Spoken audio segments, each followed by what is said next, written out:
I stared at the clock on the office wall, its hands ticking past 5 p.m. The hum of the air conditioner filled the silence as my colleagues packed their bags, their chatter fading into the hallway. I lingered at my desk, pretending to organize files, my heart pounding with a mix of curiosity and unease. Gaius, my boss, had asked me to stay after everyone left. His voice had been calm but firm, his dark eyes locking onto mine with an intensity one couldn't shake. "We need to talk, Amora," he'd said earlier, his tone carrying a weight that made my stomach twist. I didn't know what to expect, but something told me this wasn't about work. The office was a sleek, modern space, glass walls, polished wooden floors, and rows of computers that glowed faintly in the dimming light. I'd been working here for 2 years as a marketing assistant, clawing my way up after a string of odd jobs that barely paid the bills. At 29, I'd built a life I was proud of: a small apartment in Lagos, a wardrobe of sharp blouses and pencil skirts, and a reputation for getting things done. But my personal life, that was a mess. Relationships came and went like seasons, each one leaving me a little more guarded, a little less hopeful. I'd loved deeply, crashed hard, and learned to keep my heart locked away. Success in love seemed like a dream I'd stopped chasing. The last of my co-workers waved goodbye, and the office door clicked shut. Silence settled like dust. I adjusted my blouse, smoothed my braids, and waited. Gaius's office door was slightly ajar, and I could see him inside, his broad shoulders hunched over his desk, scribbling something. He was in his early 40s, tall and commanding, with a presence that filled any room. His suits were always tailored to perfection, his voice smooth like velvet, and his smile, rare but disarming, could make anyone feel seen. He was the kind of man who made you want to impress him, not out of fear but because he seemed to expect greatness. "Amora," his voice called, low and steady. "Come in." I grabbed my notebook, more out of habit than necessity, and walked to his office. My heels clicked against the floor, each step echoing in the empty space. I pushed the door open and stepped inside. His office was different from the rest of the building, warmer, with a leather couch, a bookshelf filled with business books and African art, and a large window overlooking the city's skyline. The lights of Lagos twinkled below, a reminder of the world moving on outside. "Close the door," he said, not looking up from his papers. I did, my fingers lingering on the handle for a moment.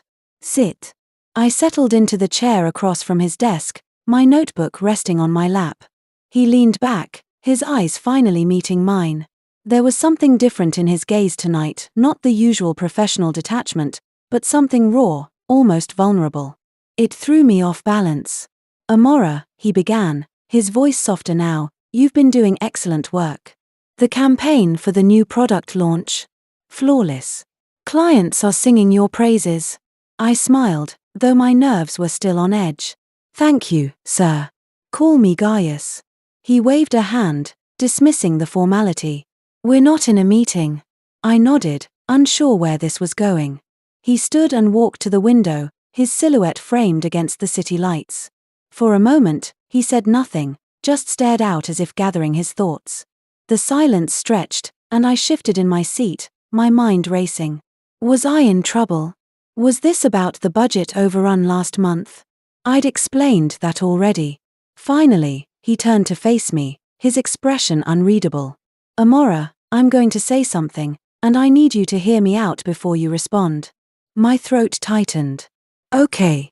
He took a deep breath, his hands clasped behind his back. "I've watched you for 2 years. Your drive, your creativity, the way you handle pressure, it's remarkable. But it's not just your work. It's you. Your laugh, your fire, the way you light up a room without even trying." He paused, his eyes searching mine. "I'm in love with you." The words hit me like a wave, knocking the air from my lungs.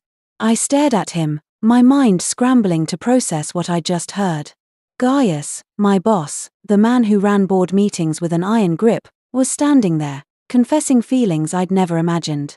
My mouth opened, but no words came out. "I know this is sudden," he continued, stepping closer. "And I know it's complicated.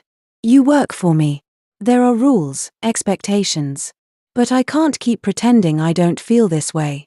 I want you in my life, Amora, not just as an employee, but as my partner." My wife. My heart stopped. Wife.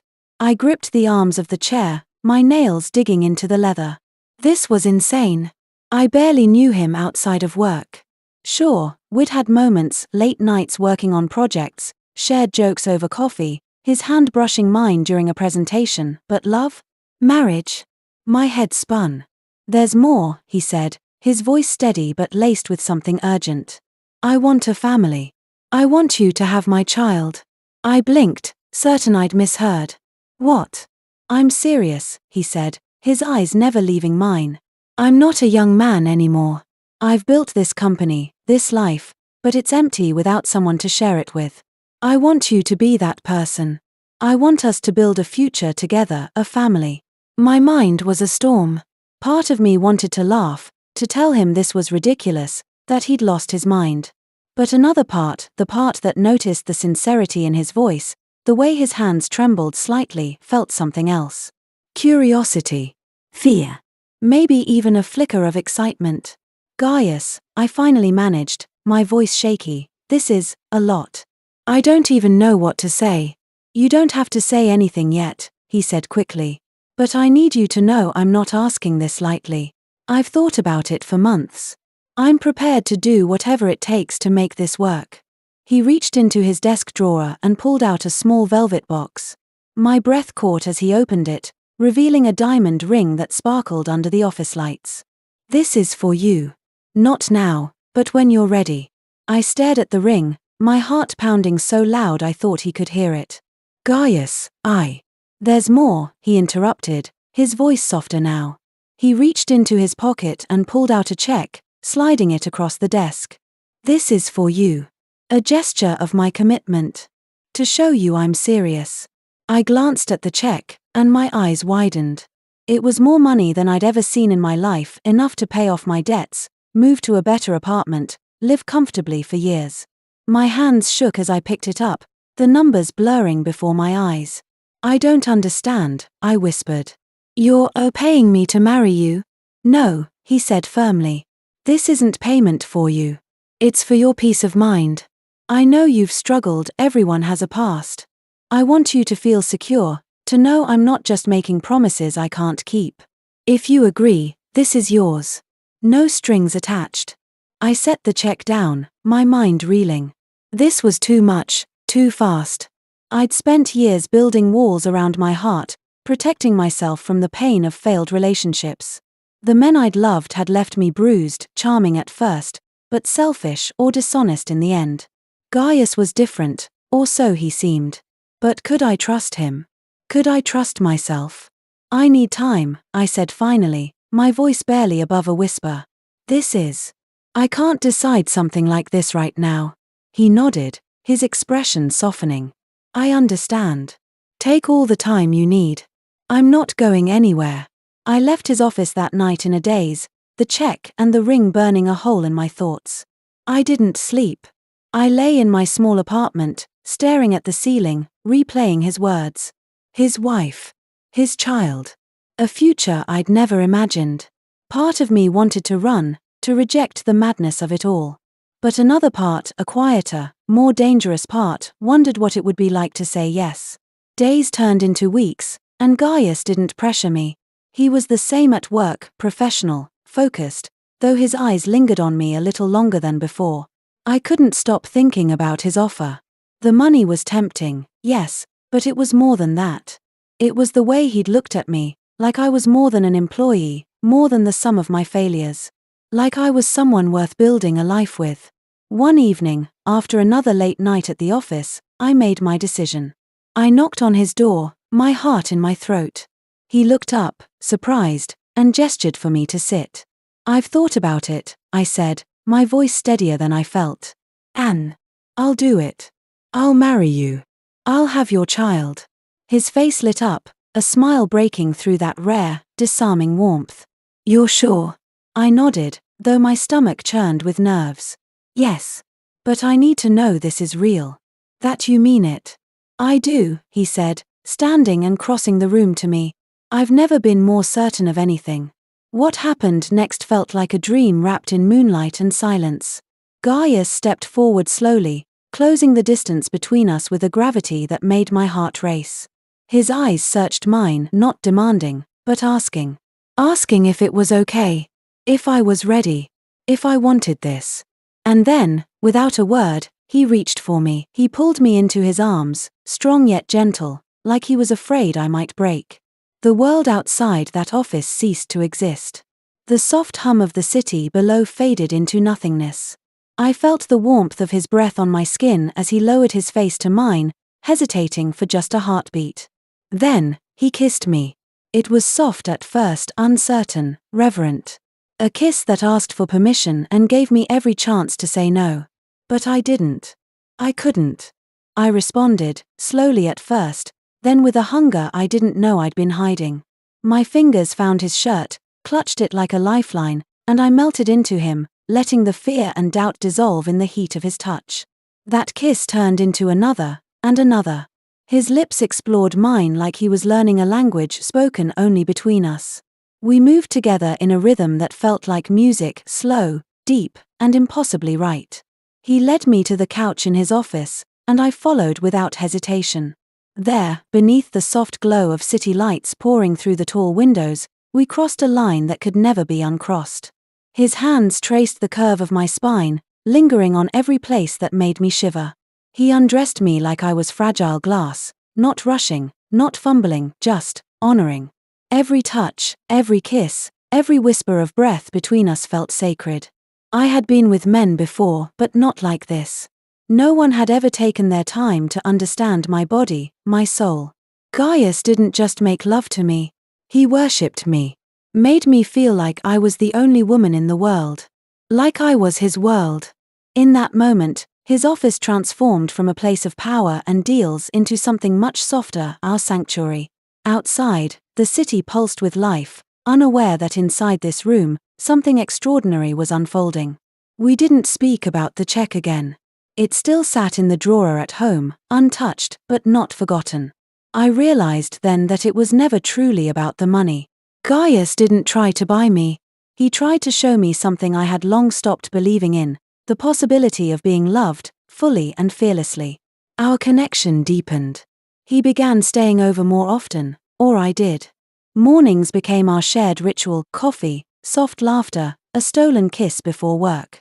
At night, we would talk for hours. About everything. Our pasts. Our pain. Our dreams. He listened when I opened up about my childhood, about the man who broke me before Gaius found the pieces. And when I cried, he didn't flinch. He held me. Rocked me. Loved me in silence. He was patient, never rushing, never demanding, but his desire for a family was always there, soft and steady in the background. And to my surprise, I found myself wanting it too. For the first time in years, the idea of motherhood didn't scare me. It excited me. As the months passed, I watched him do the little things, drop by my office with flowers, leave notes in my lunch bag, memorize the way I liked my tea. He supported me, believed in me, and slowly, he became the home I never thought I'd have. Then came the morning I held the test in my hand, my heart pounding in my chest. 2 pink lines. Pregnant. I sat frozen for a while, not knowing whether to laugh, cry, or scream. And then I called him. When he arrived, he didn't ask questions. He just stared at me with those deep eyes and knelt in front of me. "Is it true?" he whispered, his voice shaking with emotion. I nodded, and he pulled me into his arms, tighter than he ever had before. "We're going to be a family," he breathed against my skin. And for the first time in my life, I believed it. But life isn't a fairy tale. As my belly grew, so did the whispers at work. Colleagues who'd once smiled at me now gave me sidelong glances. Rumors spread about the check, about Gaius's intentions, about me. "She's just after his money," I overheard one day in the break room. "He'll leave her once he gets what he wants." The words stung, reopening old wounds from relationships that had ended in betrayal. I tried to ignore them, to focus on Gaius and the life we were building, but doubt crept in like a shadow. One night, I confronted him. We were in his apartment, a sprawling penthouse with a view of the ocean. I stood by the window, my hands resting on my growing belly, and asked the question that had been gnawing at me. "Gaius, Why me? You could have anyone. Why me?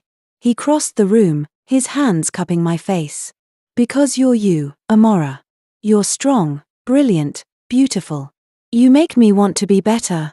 I don't care about the rumors or what anyone thinks. I love you, and I love our child. His words were a balm, but the doubts lingered. I'd been hurt before, and part of me feared this was too good to be true. Yet, as the months passed, he proved himself over and over. He was there for every doctor's appointment, every late-night craving, every moment of fear or joy. When our daughter was born, a tiny, perfect girl with his eyes and my smile, I felt a love so fierce it scared me. We married quietly, just the two of us and a few close friends, in a small ceremony by the beach. The ring he'd shown me that first night sparkled on my finger, a symbol of the life we'd chosen. The check, still untouched, sat in a safe, a reminder of the leap I'd taken. Looking back, I see how that one conversation in his office changed everything. It wasn't just about the money or the ring or even the passion we shared. It was about trust, trusting him, trusting myself, trusting that love could be real despite my past. Gaius moved me that night, not with his words alone, but with the possibility of a future I'd stopped believing in. And now, as I watch him cradle our daughter, his face alight with love, I know I made the right choice. My heart, once scarred and cautious, is finally home.